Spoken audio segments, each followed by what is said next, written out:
దేవునికి స్తోత్రం.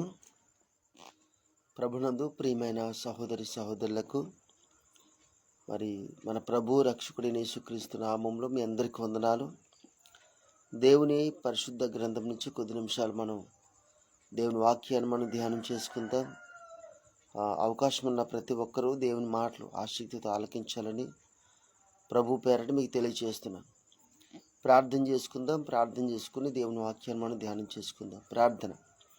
స్తోత్రం తండ్రి, పరిశుద్ధులకు దేవ, మహిమాస్వరూపి అయా, కొద్ది నిమిషాలు ప్రభు మీ వాక్యాన్ని మేము ధ్యానిస్తుండగా నాతో ఈ మాటలు వింటున్న ప్రతి ఒక్కరితో మాట్లాడండి అయ్యా. మరి ఆ మంచి నడిపింపు అనుగ్రహించి మీ సహాయం మాకు అనుగ్రహించి బలపరచమని మా రక్షకుడు ప్రభు అయిన క్రీస్తు యేసు నామములో బ్రతిమాలుకొనుచున్నాను తండ్రి, ఆమేన్.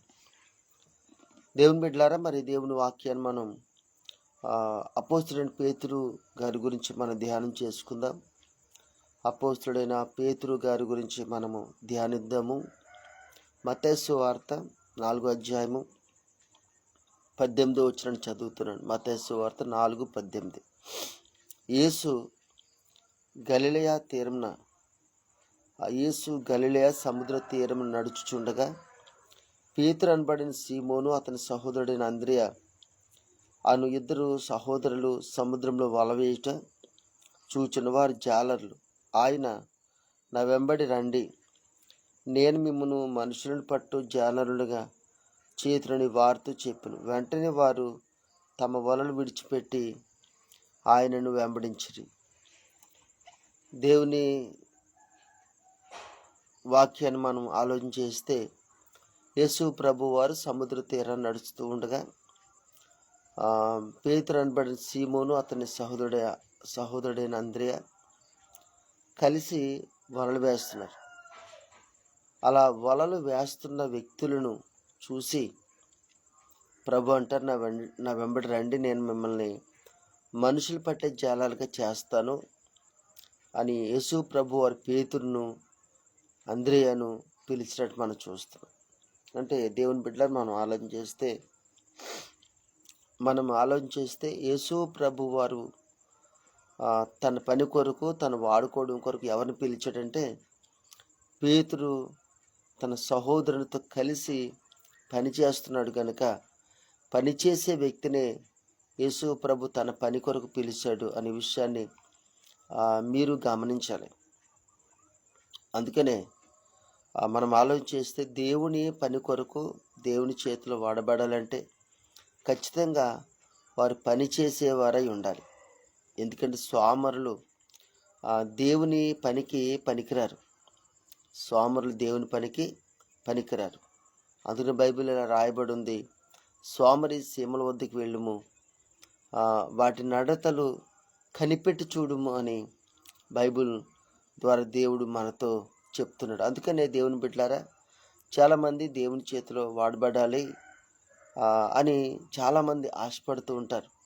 కానీ వాస్తవానికి దేవుడు ఎవరు వాడుకుంటాడు అంటే, దేవుడు వారికి ఏ పని అయితే ఇచ్చాడో ఆ పనిని ఉన్న దాంట్లోనే వారు ఎవరైతే నమ్మకంగా చేస్తారో వారిని దేవుడు వాడుకుంటాడు. అలాగే బైబిల్ గ్రంథంలో చూడండి. ఆదికాండము 37వ అధ్యాయము ఒకసారి 2వ వచనాన్ని నేను చదువుతున్నాను. ఆదికాండము 37వ అధ్యాయము 2వ వచనం. యాకోబు వంశావళి ఇది. యోసేపు 17 ఏండ్ల వాడే తన సహోదరులతో కూడా మందను మేపుచుంటున్న అతడు చిన్నవాడై తన తండ్రి భార్యలైన బిల్హా కుమారుల యొద్దను, జిల్పా కుమారుల యొద్దను ఉండెను. అప్పుడు యోసేపు వారి చెడుతనమును గూర్చిన సమాచారము వారి తండ్రి యొద్దకు తెచ్చుచుండేవాడు. మరి యోసేపు ఇశ్రాయేలు హృదయాపమందు పుట్టిన కుమారుడు కనుక తన కుమారులందరికంటే ఎక్కువగా అతను ప్రేమించి అతని కొరకు విచిత్రమైన నిలువుటంగి కుట్టించాడు. ఇక్కడ కూడా చూస్తే యోసేపు తన సహోదరులతో కూడా మందని మేపుతున్నాడని ఉంది. ఆ మాట చూద్దాం. యాకోబు వంశావళి ఇది. యోసేపు 17 ఏండ్ల వాడే తన సహోదరులతో కూడా మందను మేపుచుండెను. చూసారండి, యోసేపు ఇక్కడ ఏం చేస్తున్నాడు? ఇశ్రాయేలుకి దీన తప్పించి 12 మంది కుమారులు. ఆ 12 మందిలో యోసేపు 11వ వాడు. యోసేపు కంటే పెద్దవారు 10 మంది అన్నలు ఉన్నారు. ఈ 10 మంది అన్నలతో కలిసి యోసేపు మందని మేపుతున్నాడట. అందుకనే ఆ యోసేపుని దేవుడు పిలిచిన విధానం చూద్దాం. దేవుని వాక్యం చూస్తే 5వ వచనం, యోసేపు ఒక కలకని తన సహోదరులతో అది తెలియజెప్పగా వారు అతని మీద మరి పగబట్టి అతడు వారిని చూసి, నేను కనిన ఈ కలను మీరు దయచేసి వినుడి.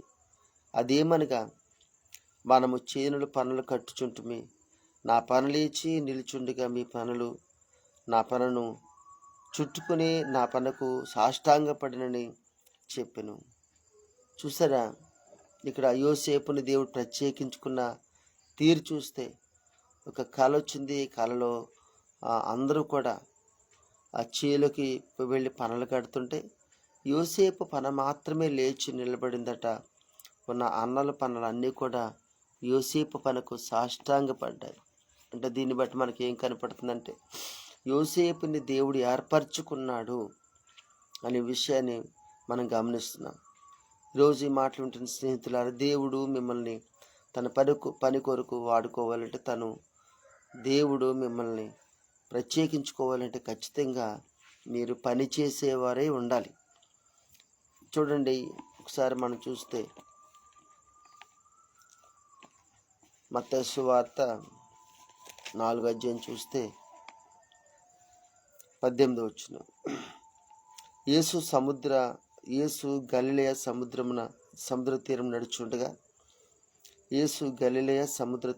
నడుచుండగా పేతురు అనబడిన సీమోను అతని సహోదరుడైన అంద్రెయ అను 2 సహోదరులు సముద్రంలో వలవేటు చూచెను, వారు జాలర్లు. ఇక్కడ చూస్తే పేతురు, యోహాను మరి సముద్రంలో వలవేటు చూచెను అని అక్కడ రాయబడి ఉంది. వారు జాలర్లు అని ఉంది. అంటే వారు జాలర్లు గనక వారు సముద్రంలో వల వేస్తున్నారు.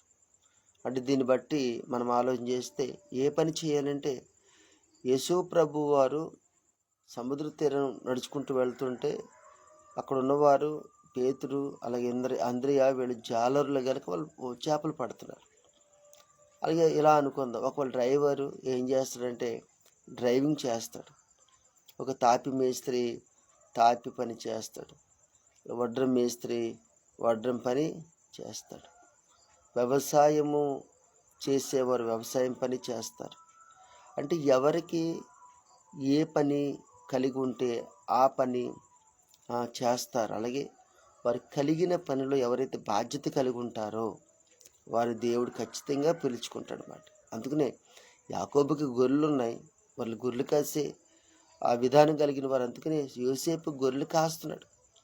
ఈరోజు ఈ మాటలు ఉంటుంది స్నేహితులారా, మీకు స్వస్థగా దేవుడు మీకు ఏ పని అయితే అప్పగించాడో ఆ పనిని మీరు ఎప్పుడైతే బాధ్యతగా చేస్తారో అప్పుడు దేవుడు మిమ్మల్ని ఏం చేస్తాడంటే తన పని కొరకు నిర్ణయించుకుంటాడు, తన పనిలో మిమ్మల్ని వాడుకుంటాడు.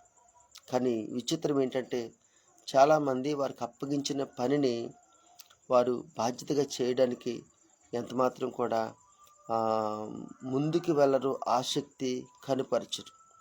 అందుకని ఈరోజు ఈ మాటలు ఉంటుంది స్నేహితులారా, దేవుని చేతిలో మీరు కూడా ఒక బలమైన పాత్రగా వాడబడాలంటే దేవుడు మీకు మొదట ఏ పని అయితే అప్పగించాడో ఆ పనిలో మీరు నమ్మకంగా ఉంటున్నారో లేదో మిమ్మల్ని మీరు పరిశీలించుకోండి. వాస్తవానికి మరి క్రైస్తవుడు ఏ పని చేయాలి అంటే బైబిల్ అలా రాయబడడం చూడండి. మత్తయి సువార్త 28వ అధ్యాయము ఒకసారి నేను 19ని చదువుతున్నాను. మత్తయి సువార్త 28:19, కాబట్టి మీరు వెళ్ళి సమస్త జనులను శిష్యులుగా చేయుడి, తండ్రి యొక్కయు కుమారుని యొక్కయు పరిశుద్ధాత్మ యొక్కయు నామంలోనికి వారికి బాప్తిస్మం ఇచ్చుచు నేను మీకు ఏ ఏ సంగతులను ఆజ్ఞాపించుతునో వాటిని అన్నిటిని గైకొనవలనని వారికి బోధించుడి. ఇదిగో నేను యుగ సమాప్తి వరకు సదాకాలము మీతో కూడా ఉన్నానని వారితో చెప్పారు. ఇక్కడ బైబిల్ రాయబడి ఉంది, యేసు ప్రభు వారు 11 మంది తన దగ్గరికి పిలిచినప్పుడు వారందరూ కూడా గలిలయ కొండ దగ్గరికి వస్తారు. వచ్చినప్పుడు యేసు ప్రభు వారు తన శిష్యులతో చెప్తున్నాడు, మీరు పని చేయండి, మీరు సమస్త జనులను నా శిష్యులుగా చేయండి అంటున్నాడు. సమస్త జనులను మీరు నా శిష్యులుగా చేసి వారికి తండ్రి యొక్క కుమారుని యొక్క పరిశుద్ధాత్మ నామంలోనికి వారికి బాప్తిస్మిస్తూ నేను ఏ ఏ సంగతులు అయితే మీకు ఆజ్ఞాపించుతున్నో అవన్నీ కూడా వారికి మీరు తెలియచేయండి. ఏం ఆజ్ఞాపించాడు అంటే రాయబడి చూద్దాం. ఇక్కడ ఏం ఆజ్ఞాపించాడంటే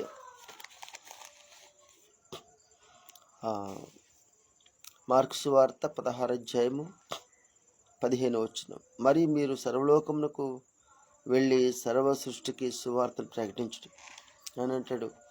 యేసు ప్రభువారు తన శిష్యులకి సువార్త ప్రకటించమని ఆయన ఆజ్ఞాపించాడు.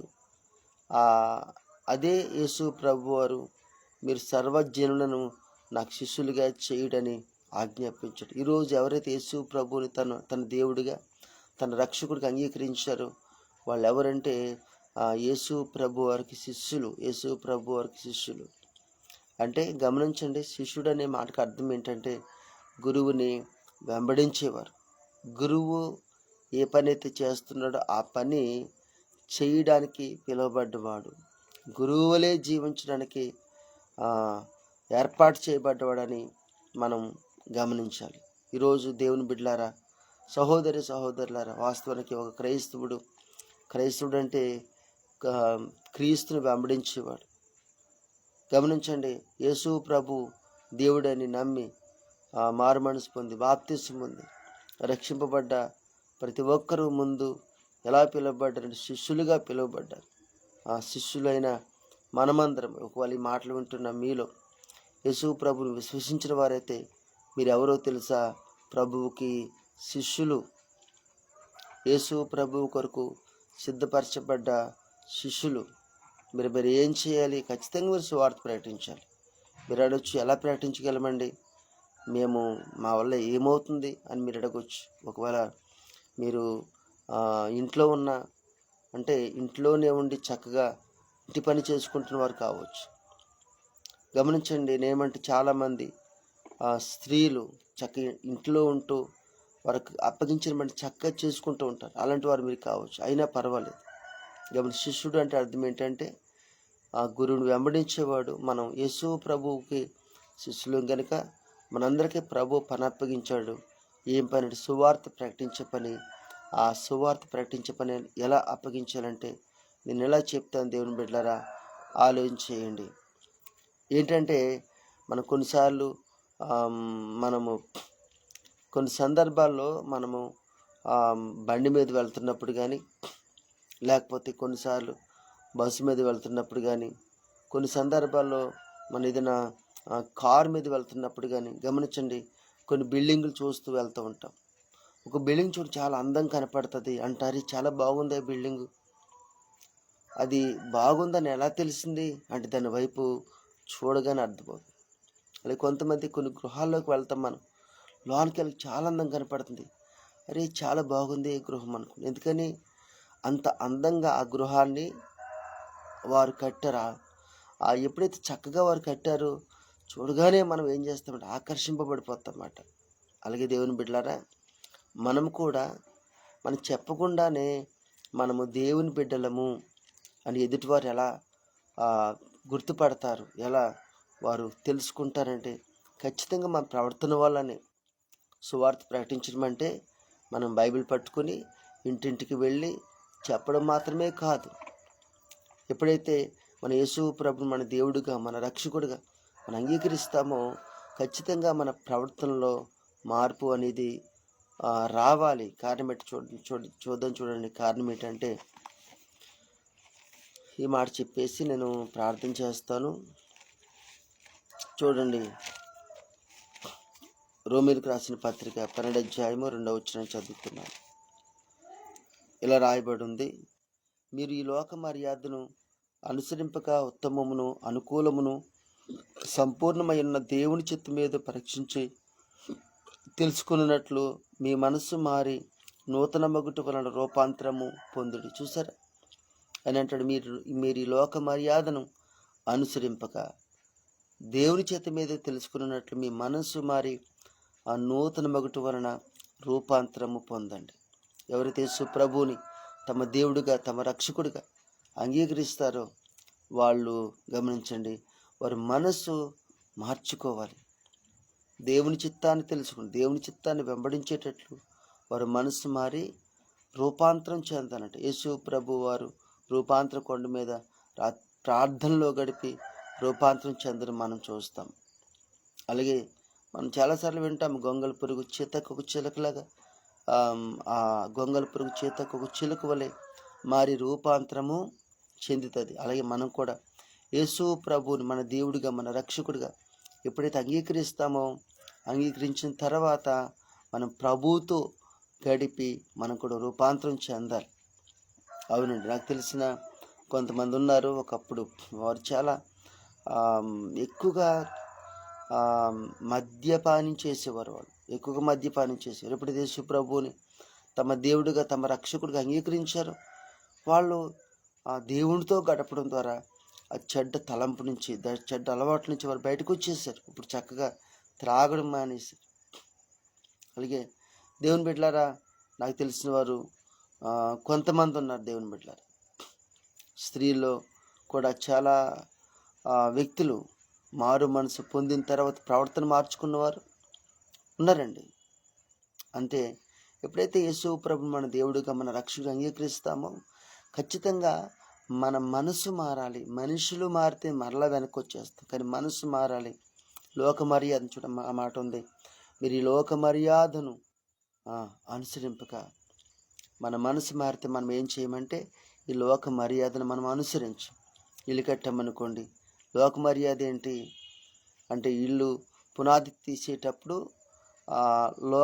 లోకాన్ని అనుసరించేవారు చేసినట్లు అన్నీ కూడా మన దాంట్లో ఏవో వేస్తాం. మరి అది ఎప్పుడైతే యేసు ప్రభు మన దేవుడిగా అంగీకరించమని వేయం, ఎప్పుడైతే మనం యేసు ప్రభుని మన దేవుడిగా అంగీకరించిన తర్వాత గృహప్రవేశం అప్పుడు అందరూ ఏం చేస్తారు, మామిడాకులు కట్టి ముహూర్తాలు పెట్టుకుని వస్తారు. మరి మన దేవుని పిల్లలం కదా, మనము అలాగా చేయము. పెళ్ళిళ్ళలో గమనించండి, దేవుని బిడ్డ లోకానుసారంగా వారు ఏం చేస్తే అందరూ చేస్తారు. అది వారికి వారి నడవడది, అది వారికి మంచిది. కానీ దేవుని బిడ్డలకు మనం అవేమి కూడా ఒక ఇల్లు కట్టుకున్నప్పుడు, పెళ్లి చేసినప్పుడు, ఇలాంటప్పుడు చూడండి, లోక మర్యాదను అనుసరించేవారు లోకస్తులు అని మనకు తెలుసు. కానీ ఈరోజు మాట్లాడుతున్న స్నేహితులారు, మీరు లోకస్తులు కాదు కదా, యేసు ప్రభు మీ దేవుడిగా మీరు అంగీకరించారు కదా, యేసు ప్రభు శిష్యులు కదా. అందుకనే మీ యొక్క ప్రవర్తనలో మనుషులు క్రొత్తదనం చూస్తారు. ఏంటి, వీళ్ళు మేమున్నట్టు వారు లేరు, మీ మాటలో వారు క్రొత్తదనం చూస్తారు. మేము మాట్లాడి వీరు మాట్లాడడం లేదు, మేము వెళ్ళిన ప్రాంతం వీళ్ళు వెళ్ళడం లేదేంటి, వీళ్ళు ప్రత్యేకంగా ఉన్నారేంటి, ఎందుకున్నారు వీళ్ళు, వీళ్ళు ప్రభువుని నమ్ముకున్నారు కదా అని మీ ప్రవర్తన చూసి గమనించండి. మీరు యేసు ప్రభు నమ్ముకున్నారని మీరు చెప్పకుండానే, యేసు ప్రభు బిడ్డలని, యేసు ప్రభు శిష్యులని మీరు చెప్పకుండానే వారికి ఎప్పుడు అర్థమవుతుందంటే మీరు మీ ప్రవర్తనలో మార్పు కలిగినప్పుడు. మీరు ఎప్పుడైతే లోక మర్యాదను అనుసరించకుండా ప్రత్యేకంగా జీవిస్తారో వారికి అర్థమైపోతుంది, వీరెవరో తెలుసా, క్రైస్తవులు, వీరెవరో తెలుసా, క్రైస్తవులని. మీ యొక్క ప్రవర్తనను బట్టి మీరు దేవుని బిడ్డలని వారు గుర్తిస్తారు. మిమ్మల్ని బట్టే వారు సువార్త తెలుసుకుంటారు. అందుకని దేవుని బిడ్డలారా, మనం ఆలోచించేస్తే యేసు ప్రభు నమ్మిన మీరు ఎన్ని సంవత్సరాల పాటు దేవుని మందిరానికి వెళ్తారో తెలియదు, కానీ మరి మీరు మీ ప్రవర్తన మార్చుకున్నారా? మీరు లోక మర్యాదను అనుసరించకుండా గమనించిన మనసు మారి నూతన మగుట వలన రూపాంతరం పొందారా? ఎందుకంటే పేతుర్ని యేసు ప్రభు చూసినప్పుడు అతడు పని చేస్తున్నాడు, పని చేసేవారుగా మీకు అప్పగించిన పని మీరు నమ్మకంగా చేసేవారుగా ఉంటే దేవుడు మిమ్మల్ని వాడుకుంటాడు. రెండోది, పేతురు జాలరు గనుక ఆయన వల వేస్తున్నాడు. అలాగే మీరు క్రైస్తవులు గనుక క్రీస్తు యేసు ప్రభు వారి లోకానికి వచ్చి సువార్త ప్రకటించారు. అదే సువార్త మారిన మీ ప్రవర్తన వల్ల, మారిన మీ మాట తీరు వల్ల మీరు ప్రకటించగలుగుతున్నారా? ఒక భార్య దేవుని మందిరానికి వెళ్ళడం ప్రారంభించిన తర్వాత తనలో మార్పు తన భర్త చూడాలి, అది సువార్త. ఒక తల్లి దేవుని మందిరానికి వెళ్ళడం ప్రారంభించిన తర్వాత ఆ తల్లిలో మార్పు పిల్లలు చూడాలి, అది సువార్త. ఒక భర్త దేవుని మందిరానికి వెళ్ళడం ప్రారంభించిన తర్వాత ఆ వ్యక్తిలో మార్పు తన భార్య చూడాలి, అది సువార్త. గమనించండి, పిల్లలు దేవుని మందిరానికి వెళ్ళడం ప్రారంభించిన తర్వాత ఆ పిల్లల్లో మార్పు తల్లిదండ్రులు చూడాలి, అదే సువార్త. ఒక కుటుంబం వారు దేవుని మందిరానికి వెళ్ళడం ప్రారంభించిన తర్వాత వాళ్ళ మార్పు దేవుని బిడ్డలారా చుట్టుపక్కల అందరూ చూడాలి, అదే సువార్త. ఎందుకంటే వారికి ఇచ్చిన పని అదే.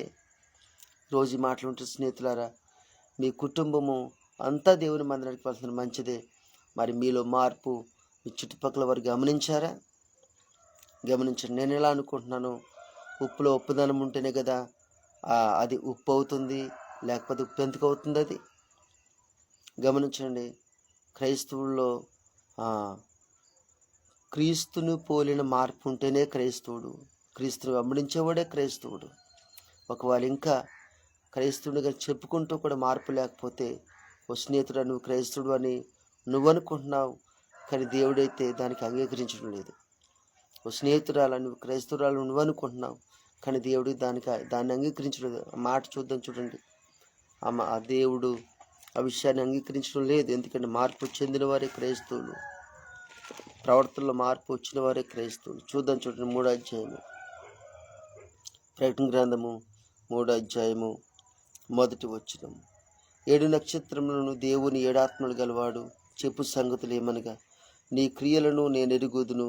ఏమనగా, జీవించుచున్నావన్న పేరు మాత్రం ఉన్నది కానీ నీవు మృతుడివే. చూసారా? ఆయన అంటాడు, నీ క్రియలను నేను ఎరుగుదును, జీవిస్తున్నావన్న పేరే ఉంది కానీ నువ్వు మృతుడివే. అంటే గమనించండి, ఎవరు క్రైస్తవులు, ఎవరు మారిన వారంటే, ఎలా దేవుడు నిర్ధారణ చేస్తాడంటే, మనము వస్త్రాలు మార్చడం వల్ల దేవుడు నిర్ధారణ చేయడండి. ఒకవేళ కొంతమంది ఇలా అనుకోవచ్చు, కొంతమంది చర్చిలు మారితే దేవుడు నిర్ధారణ చేయడు. వస్త్రాలు మారడం కాదు, మన మాట తీరు మారాలి, మన చూపు తీరు మారాలి, మన నడవడి మారాలి, మన ప్రవర్తన మారాలి. అలా కాకుండా మారిన జీవితం కాకుండా దేవుని బిడ్డలారు, ఒకవేళ దేవుని మందిరానికి వెళ్తూ కూడా లోక మర్యాదను అనుసరిస్తూ ఉంటే దేవుడు అంటాడు, జీవించుచున్నావన్న పేరు మాత్రం ఉంది కానీ నువ్వు నా దృష్టిలో మృతుడివి అంటున్నాడు. అందుకనే ఈరోజు దేవుని మందిరానికి వెళ్తున్న మీరు దేవుని దృష్టిలో ఎలా ఉన్నారు? మృతులుగా ఉంటే జాగ్రత్త. ఈరోజైనా మిమ్మల్ని మీరు పరిశీలించుకోండి. ప్రభు సన్నిధిలో మోకరించండి. ఒక తల్లిగా, ఒక చెల్లిగా, ఒక అన్నగా, ఒక తమ్ముడిగా నీలో మార్పు నీ బంధువులు చూడాలి. ఒక స్నేహితుడిగా నీలో మార్పుని స్నేహితుడు చూడాలి. ఇరుగు పొరుగు వారికి నీలో మార్పుని చుట్టుపక్కల వారు చూడాలి. నీ మార్పు చూసి ప్రభువుని గుర్తించాలి. అప్పుడు నువ్వు నిజంగా బ్రతికి ఉన్న క్రైస్తవుడే, లేకపోతే మృతుడివే. నీ దేవుడు అంగీకరించడు, పరలోకం వెళ్ళే అవకాశం ఉండదు అని బైబిల్ చెప్తుంది. ఓ స్నేహితుడా, నువ్వు బ్రతుకున్న క్రైస్తవుడేనా, లేకపోతే క్రైస్తవుడికి చెప్పుకుంటున్న మృతుడివా? గుర్తు చేసుకో, ప్రార్థన చేసుకోండి. ఒకవేళ దేవుడు ఈ మాటల ద్వారా మిమ్మల్ని ప్రేరేపిస్తే ఈ రోజు నుంచైనా ప్రభువు కొరకు ప్రత్యేకించి జీవించడానికి ప్రయత్నం చేయనట్టు కృప దేవుడు మీకు అనుగ్రహించును కాక. దేవుడి మాటలు దీవించు. ప్రార్థన చేద్దాం. స్తోత్రం ప్రభువా, ఎంతమంది అయితే మాటలు విన్నారో వారందరినీ మీరు దీవించి మీ కొరకు పనిచేసేవారుగా సిద్ధపరచమని, దీవించమని, వెత్తబడిన వాక్యం నీరు పెట్టి ఫలించమని మా ప్రభు రక్షకుడని క్రీస్తు యేసు నామములో అడిగి మిక్కిలి వినేంత బ్రతిమాలుకొనిచున్నాను తండ్రి. ఆమేన్. త్రియక దేవుని ప్రేమ ఈ మాటలు విన్న ప్రతి ఒక్కరికి లోకంలో సకల పరిశుద్ధులకు సదాకాలము తోడే ఉండను గాక. ఆమేన్, ఆమేన్, ఆమేన్. అందరికీ వందనాలు. దేవుడు మీ అందరినీ దీవించును గాక. ఆమేన్.